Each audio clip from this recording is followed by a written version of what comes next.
जीवन की अनजानी अनदेखी अंधेरी राहों में यह डर सदैव ही हमें डराता रहता है कि पता नहीं क्या होगा।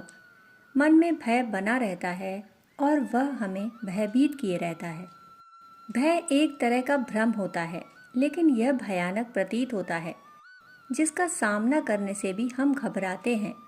दुनिया में ऐसा कोई नहीं है जिसका डर से सामना ना हुआ हो।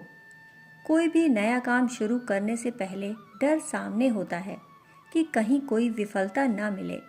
कार्य का जो निर्णय लिया गया है वह गलत तो नहीं है, और इसके अतिरिक्त लोगों से मिलने वाली प्रतिक्रिया का भी डर होता है। वास्तव में डर कोई समस्या नहीं है। समस्या है केवल साहस के ना होने में। थोड़ा डर होना भी ज़रूरी है ताकि हम अपने कार्यों में जुटे रहें, लेकिन अधिक डर किसी भी तरह फायदेमंद नहीं है। इसके होने मात्र से व्यक्ति का आधा बल क्षीण हो जाता है। ऐसी परिस्थिति में वह सब कुछ होते हुए भी कुछ नहीं कर सकता। शेखर एक जीवनी के रचनाकार अज्ञे ने डर के बारे में लिखा है कि डर डरने से होता है। इस पर यदि जीत हासिल करनी है तो साहस चाहिए। वास्तव में डर अपनी सीमा तभी विस्तृत करता है जब हम साहसहीन होते हैं। साहस अपने आप में एक ऐसी शक्ति है जिसके समक्ष डर अपना अस्तित्व गंवा देता है, क्योंकि साहस सबसे पहले यथार्थ की समझ की मांग करता है, फिर सोच विचार कर कदम उठाने और अपने उद्देश्य पर जमे रहने के लिए प्रेरित करता है।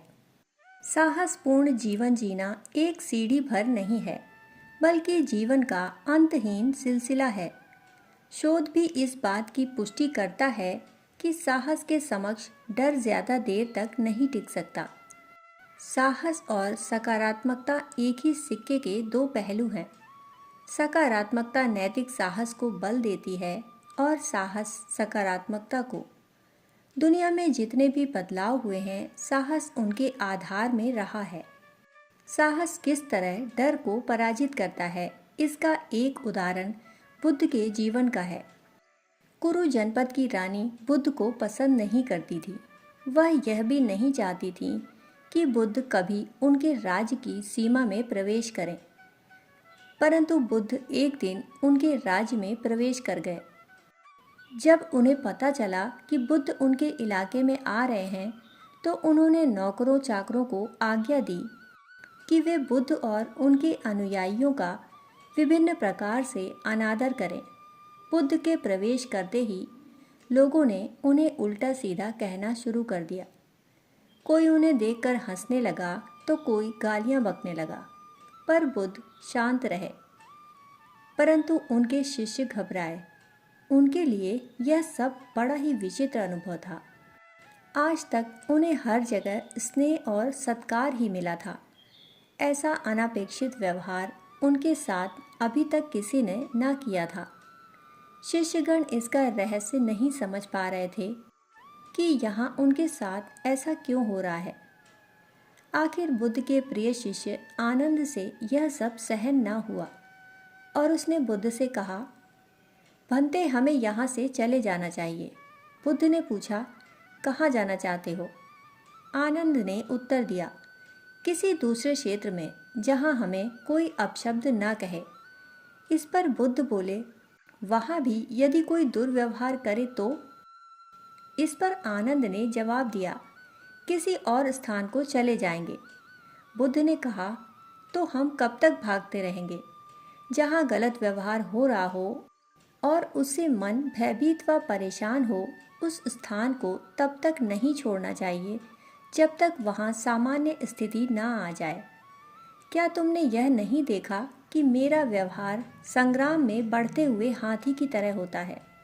जिस प्रकार हाथी चारों ओर के तीरों को सहता रहता है, उसी तरह हमें दुष्ट पुरुषों के अपशब्दों को सहन करते रहना चाहिए। उनसे भयभीत नहीं होना चाहिए। देखना, एक दिन वे थक जाएंगे और स्वयं उन्हें लगेगा कि वे गलत कर रहे हैं। हमारा उद्देश्य उन्हें सही रास्ते पर लाना है, उनसे भागते रहना नहीं है। क्योंकि अगर हम भागे तो उनमें कभी सुधार नहीं होगा और जीवन भर हम इन परिस्थितियों से भागते ही रहेंगे। इसलिए साहस के साथ इन परिस्थितियों में आगे बढ़ना चाहिए। भगवान बुद्ध के इन शब्दों का हमें सदा ध्यान रखना चाहिए। हर व्यक्ति के मन में किसी न किसी चीज़ का डर होता है और वह समय आने पर सामने भी आ जाता है। मनोचिकित्सकों के अनुसार इंसान डरता तब है जब वह अपनी भावनाओं के बारे में स्पष्ट नहीं होता। मूल रूप से हम डरते तब हैं जब हम कुछ चाहते हैं पर उसे हासिल नहीं कर सकते, या हमारे पास कुछ है और हम उसे खोना नहीं चाहते। व्यवहारिक रूप से यदि देखा जाए तो जब हम किसी से कुछ चाहते हैं तो सीधा यह कहने के बजाय कि मुझे यह चीज़ कैसे मिलेगी, हमें यह कहना चाहिए कि मैं ऐसा क्या करूं जिससे मुझे यह चीज़ प्राप्त हो। ऐसा करने से हम अपनी लेने वाली मानसिकता से निकलकर देने की मानसिकता में आ जाते हैं और जो हम चाहते हैं वह अपनी सामर्थ्य व कार्य के अनुसार प्राप्त करते हैं। इसलिए यह सदैव ध्यान रखना चाहिए कि जीवन की किसी भी स्थिति से निपटने के लिए निडर होकर ही हम उसके समाधान के बारे में अच्छी तरह सोच सकते हैं। इसलिए डर के भ्रम से मन को बाहर निकालना होगा और वस्तु स्थिति के प्रति स्पष्ट होना होगा। कोई कितना भी वीर क्यों न हो, जीवन में कभी न कभी उसका सामना डर से ज़रूर होता है। आम तौर पर हम डर को जितनी बड़ी चुनौती समझते हैं वैसा कुछ होता नहीं है, क्योंकि इसकी ज़्यादातर परिस्थितियां हम स्वयं निर्मित करते हैं। इसलिए निर्भय होने की सबसे सहज विधि है हर परिस्थिति का तटस्थता के साथ सामना करना, मन में साहस बनाए रखना और परिस्थितियों के प्रति मन में स्पष्ट रहना। जितना हम मन को भ्रम से दूर रखेंगे उतना ही भय से दूर रहेंगे।